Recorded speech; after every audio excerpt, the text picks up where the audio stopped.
সুপ্রিয় দর্শক আসসালামু আলাইকুম, কেমন আছেন আপনারা? তো আশা করি আলহামদুলিল্লাহ ভালো আছেন। আমি আপনাদের দোয়া আলহামদুলিল্লাহ ভালো আছি। তো আমি আজকে আপনাদের জন্য একটি রেসিপি নিয়ে আসছি, আর এটা রুই মাছ দিয়ে টমেটো দিয়ে আমি ভুনা করেছি। আর রুই মাছ আর টমেটোর ভুনাটা আমি কিভাবে করেছি আপনাদের দেখাবো, আর কিভাবে টেস্টি করে করা যায় সেটাই আজকে আমি আপনাদের দেখিয়ে দিব। তো চলুন রেসিপিতে। তো আমি প্রথমে একটি কড়াই বসিয়ে দিয়েছি চুলা, আর এতে আমি মাছগুলো ভেজে নিচ্ছি এক এক করে।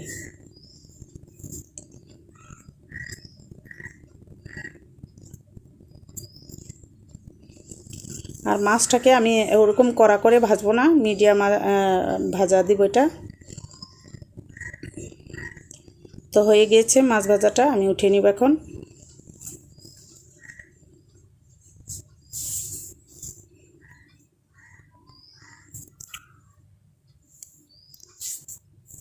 তো এই তেলটাতেই আমি ভুনাটা করব। তো এই তেলের মধ্যে আমি দিয়ে দিয়েছি পেঁয়াজ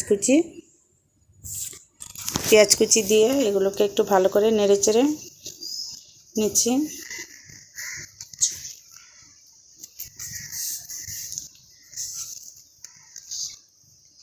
তো পেঁয়াজটা অনেকটাই হয়ে এসছে।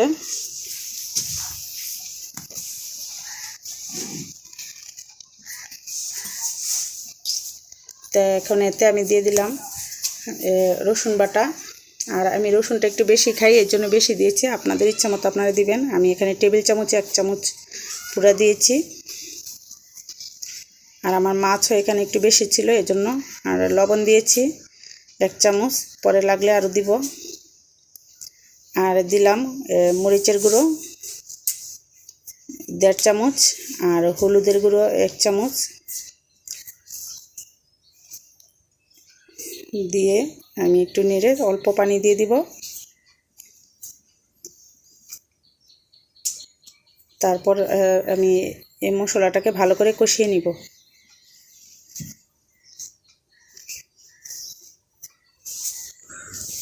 তো মশলাটা কষানো হয়ে গিয়েছে, আমি কিন্তু টমেটোগুলো দিয়ে দিচ্ছি, দিয়ে ভালো করে নেড়ে চেড়ে নিচ্ছি।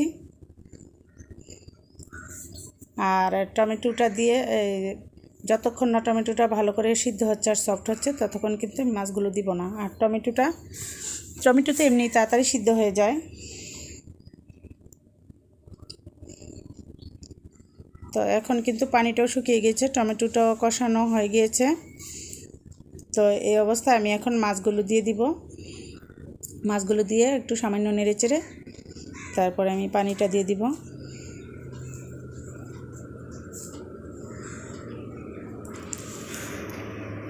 তো এখন মাছগুলো যে আমি সুন্দর করে যে বিছিয়ে দিয়েছি, তারপরে এখন আমি চারিদিক দিয়ে পানিটা দিয়ে দিব।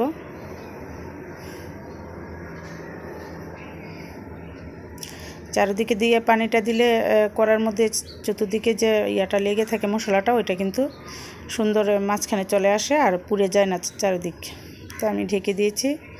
তা এখন আমি কাঁচামরিচগুলো দিয়ে দিলাম, দিয়ে আমি আরেকটু ঢেকে রান্না করব।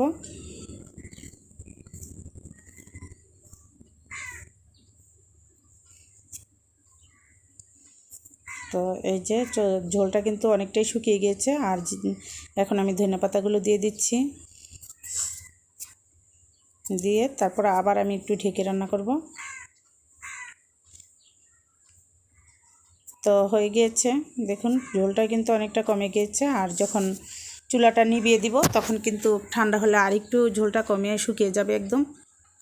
তো এখন আমি এই অবস্থাতে চুলাটা নিভিয়ে দিব, যেহেতু হয়ে গিয়েছে। দেখুন পানিটা একদম শুকিয়ে ঝোলটা গাঢ় হয়ে গিয়েছে। তো আমি চুলাটা এখন নিভিয়ে দিব। তো ভিউয়ার্স, আমার ভিডিওটি দেখার জন্য আপনাদের অসংখ্য ধন্যবাদ। ভালো থাকবেন, সুস্থ থাকবেন, আর রেসিপিটি বানিয়ে খাওয়ার চেষ্টা করবেন। আল্লাহ হাফেজ, আসসালামু আলাইকুম।